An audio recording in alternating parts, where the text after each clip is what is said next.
ตูนาอ่อนสอนแล้วเป็นงาสะอ่อนเสียงนกมันอ่อนห้องสั่งยามสายลมแดงเสียงไม่แปลกหิ่งห้องร้องดังหน้าผาเรียบหินน้องตังหมูนกยางจอบบินกินป่าเมืองสุยไผก็ยังต้องการแล้วอยากไปพบพาอยากจะเห็นไว้เป็นควันตาเป็นหอยสังปากดวงใจย้ำจากลา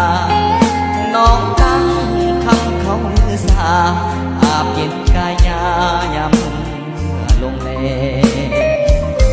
นั่งจอมโซเลี้ยวโง่คืนเต่ากลับมาเมืองสุยแสนสหาดังเทพเทวาปั้นแต่หนุ่มสาวเดินเล่นยามตะเวนไกลจะลับแสงเฟื่อไหลใต้ฟ้ายามแลง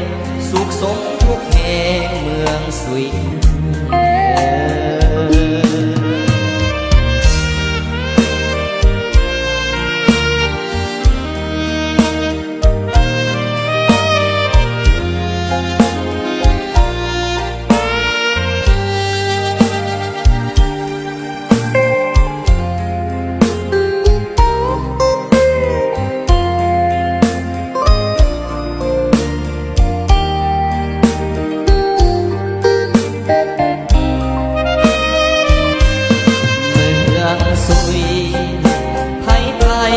ก็ยังต้องการ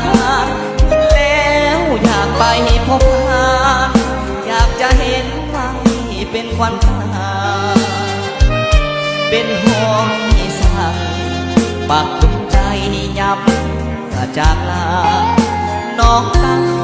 คำเขาสาอาบเย็นกายยายำลงแน่นั่งจอมโซเลี้ยงโค้งหงคืนเต่ากลับมาเมืองสุยแสนสง่าดังเทพเทวาฟังแต่หนุ่มสาวเดินเล่นยามตะเวนไกลจะลับเสงเพื่อไหลใต้ฟ้ายามเลงสุขสมทุกแห่งเมืองสุย